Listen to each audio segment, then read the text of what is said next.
दोस्तों आज के वीडियो में हम पीसीएस के बारे में बात करेंगे। स्टूडेंट्स के मन में पीसीएस को लेकर दुविधा और कई सवाल रहते हैं, जैसे पीसीएस आखिर होता क्या है, इसमें सिलेक्शन कैसे होता है, इसमें कितने पोस्ट होते हैं, एटसेट्रा।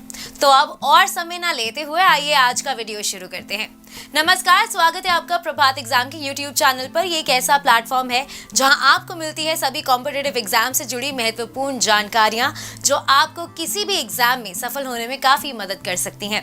अगर आप हमारे यूट्यूब चैनल पर पहली बार आए हैं तो हमें लाइक और सब्सक्राइब जरूर करें और हमारे लेटेस्ट वीडियोस और अपडेट सबसे पहले आप तक पहुंचे, इसके लिए बेल आइकन को प्रेस करना ना भूलें। तो आइए शुरुआत करते हैं आज की वीडियो की, जो है पीसीएस क्या होता है और पीसीएस में कितने पोस्ट होते हैं। दोस्तों, हमारा देश कई राज्यों का एक संघ है जिसमें केंद्र और राज्य के अधिकार क्षेत्र और शक्तियां संविधान द्वारा निर्धारित की गई हैं।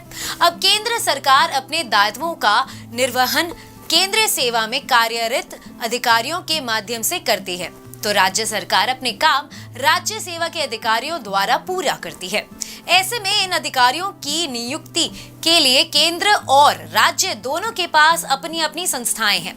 केंद्र की संस्था को यूपीएससी के नाम से जाना जाता है, तो राज्य सरकार की संस्था को एसपीएससी या स्टेट पब्लिक सर्विस कमीशन कहा जाता है। ऐसी कड़ी में एक टर्म और यूज किया जाता है, पीसीएस। पीसीएस का फुल फॉर्म है प्रोविंशियल सिविल सर्विसेज या प्रांतीय सिविल सेवा है। वैसे तो आजकल इस टर्म का इस्तेमाल लगभग हर राज्य की सिविल सेवा के लिए किया जाने लगा है, लेकिन मुख्य रूप से ये उत्तर प्रदेश सिविल सेवा से ही संबंधित है।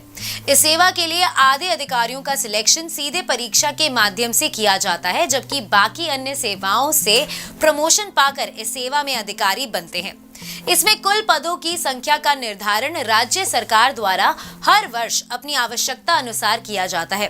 परीक्षा से पहले राज्य सिविल सेवा आयोग एक आधिकारिक नोटिफिकेशन के माध्यम से उस वर्ष की रिक्तियों की सूचना देता है और उसके लिए आवेदन की मांग करता है। जहां तक परीक्षा का पैटर्न का सवाल है, तो ये काफी हद तक यूपीएससी से मिलता जुलता है। ये परीक्षा भी 3 चरणों में आयोजित की जाती है। पहले प्रीलिम्स, फिर मेंस और अंत में इंटरव्यू का होता है। इस तीनों एग्जाम के निकलने के बाद दूसरे चरण व अंतिम चरण के नंबर को मिलाकर मेरिट लिस्ट आता है। वो इसके हिसाब से रिक्त पदों में भर्ती होता है। प्रीलिम्स में 2 पेपर होते हैं। पहला पेपर जीएस यानी कि जनरल स्टडीज और दूसरा रीजनिंग होता है। जब रीजनिंग में 33% आता है तब जीएस पेपर चेक होता है। मेरिट लिस्ट में सिर्फ पेपर 1 के अंक ही कंसिडर किए जाते हैं और दूसरा पेपर सिर्फ क्वालिफाइंग होता है। पीसीएस की मुख्य परीक्षा में राज्य सेवा आयोग ने संशोधन किया है। अभी तक इसमें सामान्य अध्ययन के 200-200 अंक के पेपर होते हैं, लेकिन अब 200-200 अंक के 4 पेपर आएंगे। मतलब अब सामान्य अध्ययन का पेपर 800 अंकों का होगा, जबकि इसमें हिंदी और निबंध के प्रश्न पत्रों में किसी भी तरह का संशोधन नहीं किया गया है। ये पहले की तरह 150 अंकों का ही रहेगा। लोक सेवा आयोग की इस एग्जाम में साक्षात्कार के 200 अंक की जगह 100 अंक कर दिए गए हैं। साक्षात्कार में आपसे किसी विषय पर आपके विचार विपरीत परिस्थितियों में आपके निर्णय लेने की क्षमता और नेतृत्व क्षमता का परीक्षण किया जाता है। आपको वर्तमान में घटित घटनाओं के बारे में जानकारी होनी चाहिए और आपको ये स्पष्ट होना चाहिए कि आप इस सर्विस में क्यों आना चाहते हैं। अब जानते हैं पीसीएस में मिलने वाले पोस्ट के बारे में। इसमें सबसे उच्च पद एसडीएम या डीएसपी होता है, जो टॉप रैंक लाने वाले स्टूडेंट्स को ही मिलता है। इसके अलावा इसमें ब्लॉक डेवलपमेंट ऑफिसर यानी BDO, assistant regional transport officer, assistant commissioner commercial tax, district commandment home guards, treasury officer या फिर accounts officer treasury, cane inspector and assistant sugar commissioner, superintendent jail manager credit व नायाब तहसीलदार आदि post भी मिलते हैं। लेकिन यहाँ ध्यान देने वाली बात यह है कि ये पोस्ट आपकी रैंक और प्रेफरेंस पर निर्भर करते हैं। एक पीसीएस अधिकारी को न्यूनतम 78,800 रुपीज से लेकर अधिकतम 2,18,200 रुपीज प्रति महीने वेतन के रूप में प्राप्त होते हैं। इसके अलावा रहने के लिए भवन, वाहन तथा आवश्यकता अनुसार कर्मचारी प्राप्त होते हैं। हालांकि कुछ पोस्ट पर यह सैलरी कम भी हो सकती है।